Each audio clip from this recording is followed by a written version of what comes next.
simplement parce que jàpp ngeen ne c'est une affaire privée et vous clamez partout que ñaari nit la yoo xam ne yéen seen yoon nekku ci ngeen génnee lii yëpp. waaw bala may répondre ci sa question bi nga may ma rek ma rebondir un peu ci benn aspect boo xam ne nii les deux intervenants dañ ko wax mooy le dossier est vide. xam nga yow bañ nga ko ba laaj nga ne leen foo leen ko teg effectivement ils ont été tous les deux incapables de vous dire fu ñu ko teg parce que effectivement mënuñu ko teg fenn xam nga lu tax Fatou Abdou même pour le ça traîne en longueur. mais loolu du motif. mooy tax dara néew fa loolu lañ la wax. non dama lay expliquer bu fa dara néewoon man ay données techniques laa lay gis nga bu ñu wax doxe données techniques. yooyu gaam da nga may bàyyi moo boo waxee li ñu wax et bëgg a interpréter. ma ne suñuy wax ñu ne le dossier bi dafa. ma ne di nga ma bàyyi ma wax il fallait chercher des alibis. yow wax nga li nga waroon wax ba pare bàyyi ma wax. yow wax nga dayaa li nga wax. voilà donc ma wax ne Fatou Abdou.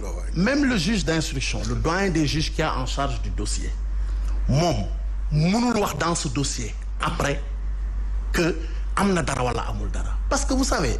yow da nga gis au stade du procureur non man je parle de technique da nga may bàyyi ma développer technique. au stade du procureur le procureur de la République suy jël nit di ko yóbbu pour ñu àtte ko mu jàpp ne moom kii dañ ko war a àtte c'est sur la base d'indice procureur du wax preuve bañ naan le dossier est vide procureur du wax preuve au stade du juge d'instruction le juge d'instruction ne parle pas d'indice ni de preuve il parle de charge buy rendre ordonnance am daf naan il y a absence de charge suffisante je rends un non-lieu il y a charge suffisante je renvoie devant le tribunal mais juge d'instruction bi yore dossier bi tey à ce stade précis du procès de l'instruction su mënul wax ne le dossier est vide wala leel est-ce que nit mën na ko wax. les avocats également de Ousmane Sonko. oui mais non les avocats non moom laa la wax foofu laa bëgg a ñëw. c'est-à-dire moom laa la wax ne la mooy li ñuy indiwaat ci. parce que ñoom li ma waxoon ca njëlbeen mooy li ma waxoon ca njëlbeen.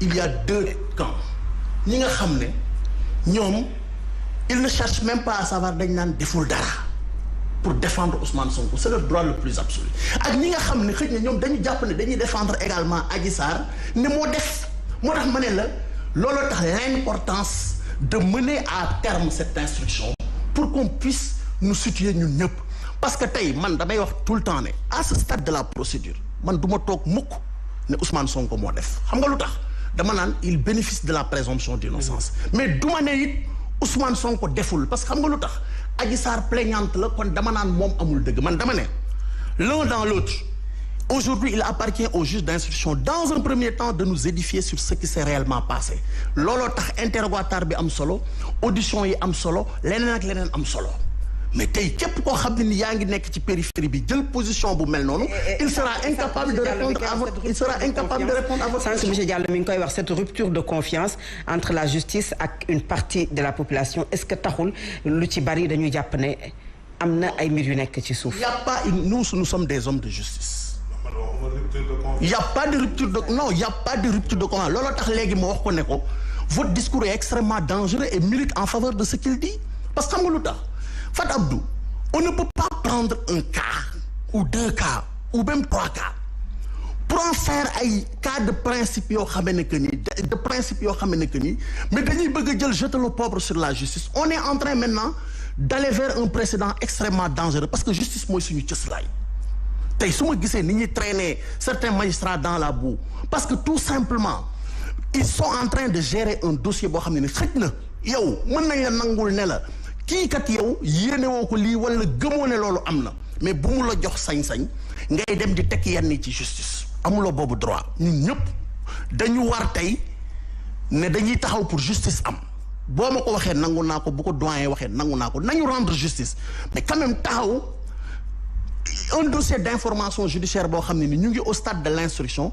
nga mën a dogu ne yow ce dossier est vide dara amu ci mu ngi mel ni nga taxaw dogu ne dossier bi le gars moom il est coupable à 100% l'un dans l'autre ku ko ci wax également tu n'aides pas la justice dans de faire le travail qu'il doit faire loolu ku koy def aidewuloo la justice dans ce sens-là tey man dama jàpp ne tey suñu bëggee lu leer ci dossier bi et d'ailleurs Ousmane Sonko l'a dit nee na dafa bëgg lu leer mais lu leer mooy li ñu def tey dem na interrogatoire au fond le dossier va suivre son cours s'il y a d'autres actes qui seront posés le juge appréciera et in fine man de bokk naa ci ñi nga xam ne tey je me plierai à la décision qui sera prise in fine tey suñu noonu Ousmane Sonko rendre nañ ko un non-lieu je dis que loolu moo am te ñëpp dañu war a nangu ne non-lieu la su boobaa suñu taxawee ñëpp dañuy xam ne non-lieu am na su fekkee juge bi dafa jàpp ne y a des charges suffisantes ñu renvoyer ko ils vont aller devant le tribunal pour se défendre et là c'est à ce stade qu'on va parler de preuve tribunal moom du condamner sur la base d'indices ni de charges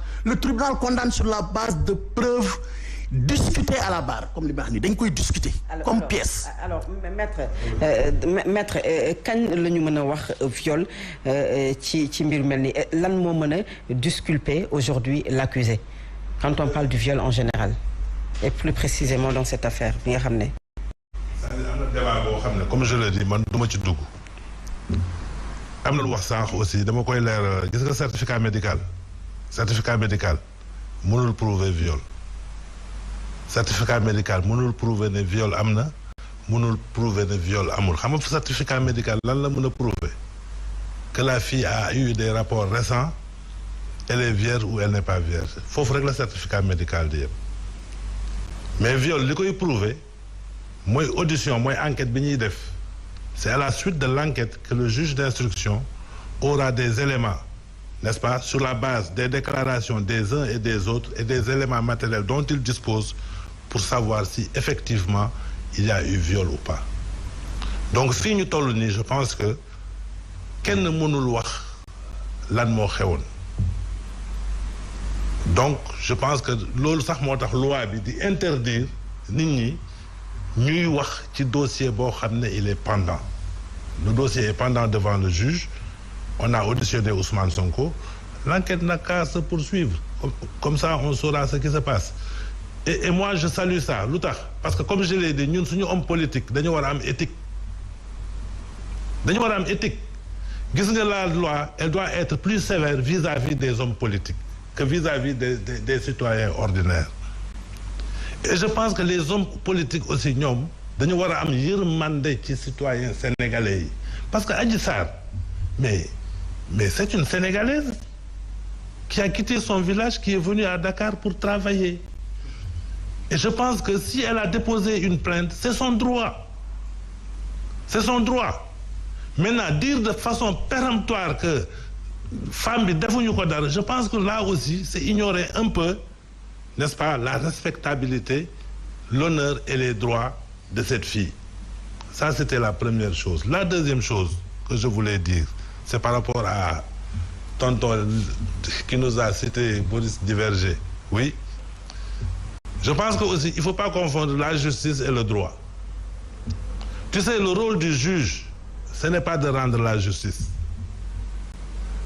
gis nga ñun par expérience am na dossier yoo xam ne bu ñu ko amee muy dossier politique wala leneen dañ koy bloquer ci procureur suñu expérience moo ñu may loolu dañ koy bloquer ci procureur fexe mu bañ a dem jugement vous comprenez vous savez pourquoi parce que ñun xam nañ ne le procureur il dépend du ministre de la justice vous comprenez donc il y a des dossiers il faut les régler avant que ñuy dem devant en jugement vous comprenez et j'ai dit aussi quelque part que l'erreur dans ce dossier a été de ne pas comparaître à la gendarmerie mooy la première convocation qui n'était pas couverte par l'immunité parlementaire parce qu'une république monsieur Goumbala c'est des procédures hein on ne peut pas être dans une république et ignorer les procédures parce que finalement bu ñuy wax institution mooy les procédures il faut respecter les procédures donc quand une personne dépose une plainte contre un citoyen sénégalais je pense que la première chose que l'on devrait faire c'était de la faire comparaître devant la gendarmerie malheureusement dans ce dossier Ousmane Sonko n'a pas été entendu par la gendarmerie par rapport à ce dossier jusqu'à ce que le dossier tombe entre les mains du procureur et jusqu'à ce que l'Assemblée nationale lève son immunité alors que s'il avait comparu devant la gendarmerie avec son immunité parlementaire personne n'aurait pu l'arrêter ou l'amener en prison parce qu'il avait l'immunité parlementaire ça c'était la première chose là j'ai parlé d'éthique de nos politiciens non moi je suis pas d'accord qu'on dise vous m'avez parlé du dossier de Khalifa Sall et de Karim Wade tu as dit même s'il a fait il n'est pas le seul à faire mais le problème c'est que ces gens ils veulent nous diriger boo buggee diriger réew da ngay set je pense que tout le monde doit saluer le fait que nos dirigeants puissent être évalués par rapport à leur éthique, à leur moralité. Je pense que loolu dañ ko war a saluer. Et dafa war a nekk également pour tout le monde. Pour aussi. tout le monde. Pour tout le monde ci loolu. Pour tout le monde. Tout simplement par ceux qui ne sont pas du côté du pouvoir. Toute personne qui doit nous diriger, qui veut nous diriger, fekk nga takk man dama ñaan yàlla ñu yóbbu la justice ñu wan Sénégalais yi ne yow da ngaa takk seetuloo parce que réew boo ko waxuma sax réew. li ngay wax ni est-ce que Sénégalais yi bañ nañu ko Sénégalais yi bañuñu lool. mais dañuy bañ ñu féete benn boor bañ a dem quand même ci fépp foo xam ne Sénégal rek laa gis Sénégal fii ñu condamné nit ne dafa détourné suñu xaalis comprendre nga ñu ne non du moom rek ñeneen aussi nañ leen woo mais puisque woowuñu ñeneen ñi moom aussi war na am droit civique ñëw diriger Sénégal alors que ñëpp am nañu ne preuve que il y a eu détournement xam nga le juge sénégalais amul benn juge sénégalais bu mun a condamner benn nit te amul preuve amul le juge ne peut condamner une personne que sur la base de preuves. Maintenant, tu peux dire que c'est pas moi seul. Tu vois, c'est là où le rôle du juge n'est pas de rendre la justice, mais c'est de dire le droit. C'est pas toi seul, mais si le procureur n'amène pas les autres dossiers, c'est le juge ne peut pas les juger. Le juge ne peut pas s'autosaisir. Le juge est saisi par le procureur de la République. Donc, moo tax ma ne éthique dafa baax. moo tax man d'accord uma sax sur le fait que li ñuy brandir nii ne nañu voter loi d'amnistie ñu blanchir gars yi pour ñu ñëw xam nga briguer waat suñu pouvoir parce que pour man booy briguer le pouvoir da nga war a nekk nit ku propre. alors pour nekkat ci peut-être ci dossier bi lan mooy beneen étape bu procédure bi y a aujourd'hui audition sur le fond beneen ban moo ci topp maître. Normalement, il doit y avoir confrontation, sauf si le juge estime devoir entendre d'autres témoins. Donc, normalement, s'il y a des témoins qu'il veut entendre, il peut les entendre. Il peut ordonner des mesures. Il peut aussi ordonner une confrontation entre les deux parties ou entre les parties et certains des témoins. Voilà. Donc, aussi, il faut savoir que Sénégal a le droit de... dañu war a sant yàlla Sénégal gis nga li ñu sauvé ñun Sénégal jusqu'à présent c'est qu'on a un État qui fonctionne et on a des procédures même si il y a beaucoup de choses à faire nous tout le temps on lutte pour que les choses soient plus parfaites vous comprenez mais li ñu am ci néew yéen hommes politiques yi surtout dimbale leen ñu bu leen ko détruire. Alors monsieur Goumbala wax na ko l'autre étape de la procédure mooy la confrontation entre Ousmane Sonko ak Adji Sarr et même peut-être Ndeye Khady Ndiaye wala boog ñu déglu témoins yi yow loolu naka nga ko gisee. bala maa ñëw foofu dafa am lu ma ko bëgg a tontu si je dem xam nga ko man xawma ko yaa ko dégg mu ne affaire u CREI dafa toog Macky Sall ci boppam moo ko téléphoné ne ko bàyyil Balde. dëgg la wala dëgg procureur Ndaw Aliou Ndaw procureur Aliou Badara moo ko wax barki démb Macky ko téléphoné na ko bàyyil Balde. donc coupé wu ma la mais dama lay wax benn. waaw dama lay wax benn. dama la bëgg a wax non xam nga aussi li gën a dangereux ci réew. la société mooy des hommes politiques qui se déclarent parce qu'ils sont frustrés. te boo xoolee la plupart de nos hommes politiques dañuy frustré wu créer parti. alors loolu aussi mais c'est de bonne guerre et c'est normal. moo tax une personne frustrée quand elle fait moi tu sais le procureur Aliou Ndao dama lay wax sama xarit la. sama grand la. sama copain la sama confident la. mais il faut pas qu'une personne qui parle sur la base de frustration. ñuy joxe du crédit à ce qu'il dit. waaw je laisse ça. Macky Sall ci boppam moo wax. Nafissatou Ngom bëgg a woo l'actuel président du Conseil constitutionnel ne ko déclare ta déclaration de patrimoine mu dem wax ko Macky Sall ne ko bàyyi kat yi nu mu tuddati Mamadou Badio Camara bii xam nga est-ce que les magistrats font partie de ceux qui doivent non quand tu gères un budget supérieur à 1 milliard il doit faire la déclaration. mais attention foofu nag y a une subtilité de le Badio Camara ne gère pas un budget supérieur à 1 milliard.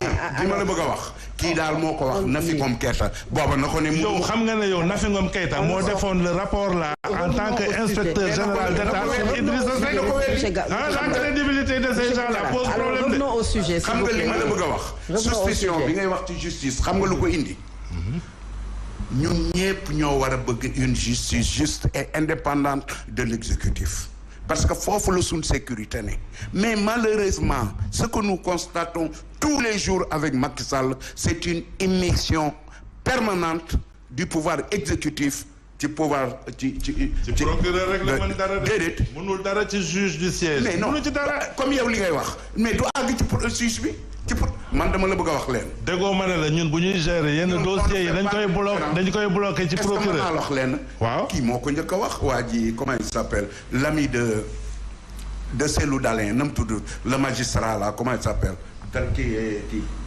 l'ami de Cellou magistrat bu nee na dossier yi bés bu set moo am comme li ngay wax mu ne dañuy dem gis procureur a régler ko tu as parfaitement raison ça se fait mais nag li ma la bëgg a wax moo ko le président est le gardien de la constitution et toutes les lois découlent de la constitution quand le président ci boppam j'ai mis le coude sur des dossiers des hommes yii boo neen poursuivre réew mi tàkk mu ne procureur nañ bàyyi ñun xàmmeewuñ procureur ak juge ñun on connaît la justice et les décisions rendues. voilà foofu la coow li yéen a ko jàng ñun jànguñu. alors revenons au sujet oui. li ma la bëgg a wax. moom daal justice sénégalaise y a une émission permanente du pouvoir exécutif sur le pouvoir législatif lii ngay wax bu dee en France par exemple le procureur. il dépend du ministre de la justice comme ici.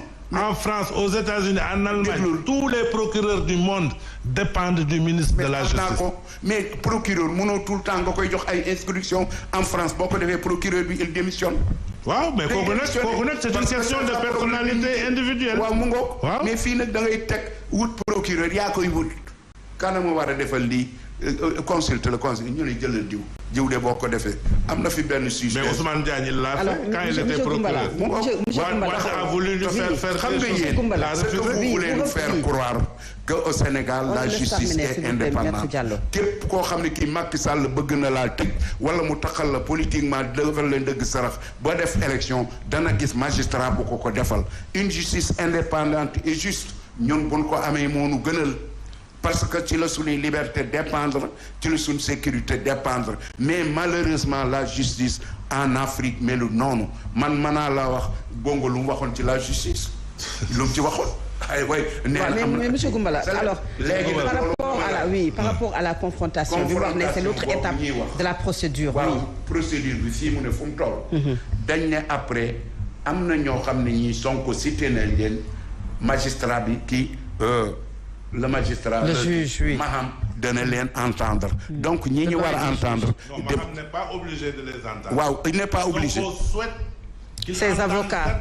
kon boo wax ko ñu dégg ko. non c'est-à-dire il a souhaité il a demandé à ce que certains soient entendus. waaw Maham n'est pas obligé de les entendre il ne les entendra que si leur déclaration est de nature à éclairer sur les faits. Wow. Sinon il les entend pas. Pourquoi il va les entendre? Non, il n'est pas obligé de les entendre. Tonton cette histoire de complot damay wax nit ñi ñu def attention. Non. Parce que xam nga tey man su ma nee Pape Sène.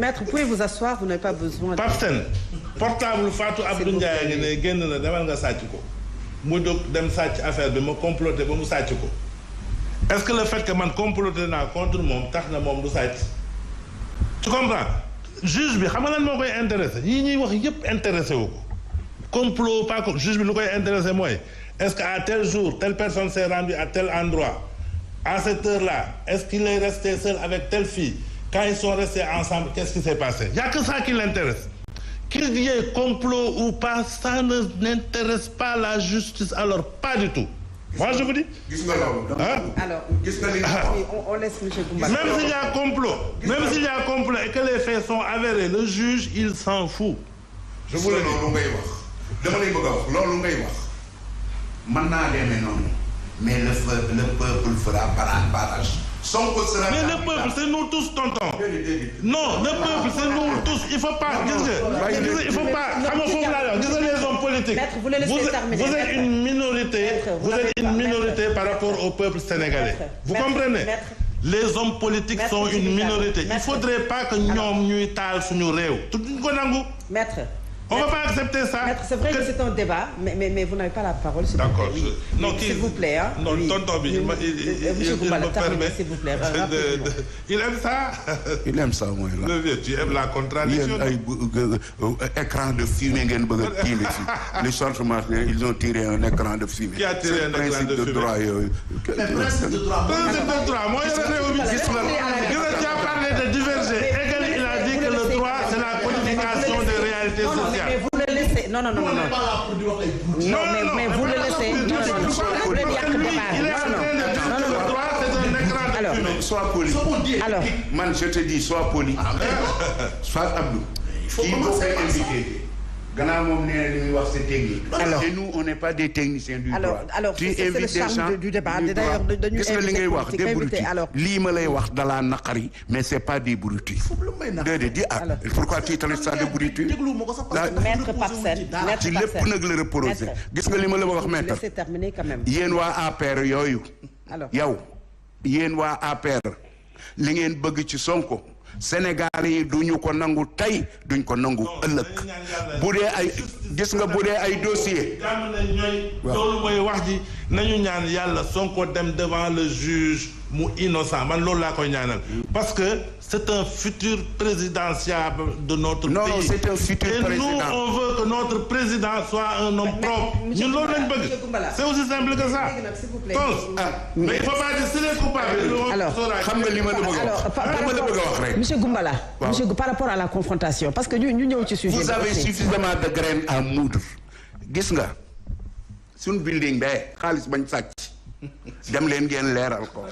waaw yéen waa APR yéen waa Benno Bokk Yaakaar ay sàcc ngeen. xaalis bi ngeen sàcc. Monsieur Goumbala alors monsieur Goumbala. waaw waxal c'est par rapport en fait sànq dafa wax ne l'autre étape de la procédure. Il faut répondre à la question bi ngeen sàcc. xaalis yi ngeen sàcc tous les jours il y a des scandales financiers ngeen sëgg mu jàll. Monsieur Goumbala s'il vous plaît. kii laa wax kii mooy APR. alors mais maître Diallo alors maître Diallo ñi ngi nii ñi nekk fii di trafiquer ay passeport ñi ngi nii. mais monsieur Goumbala pourquoi vous ne répondez pas à la question bi ñu posé c'est-à-dire lan wax na étape bi nga xam ne moom moo ci topp aujourd'hui moom mooy la confrontation entre Ousmane Sonko ak Adji Sarr yow naka nga ko gisee. confrontation bi Adji Sarr accusé na Ousmane nee na du moom. Mais bu confrontation amee ñu constater rek les résultats de la confrontation et puis c'est tout. Moi je suis serein xam naa ni lii dara du ci génne ay jaaxaan dong la dara du ci génne parce que luñ mën a fabriquer ñun duñ ko nangu. Troisième candidature de Macky laaj ko troisième candidature Macky bi loo ci xalaat qu'est-ce que la constitution dit tout de suite déedéet moom mii laay laaj. alors monsieur Goumbala ñu ngi ñëwaat ci yow. parce que dañu lay laaj question te waxoo ci. ñu ngi ñëwaat ci yow monsieur Goumbala monsieur Goumbala pour un mandat de 5 ans il a le droit. monsieur Goumbala dooma ci wax. monsieur Goumbala répondre ci question. alors Adama s'il vous plaît alors Adama mandat bi dooma ci wax. répondre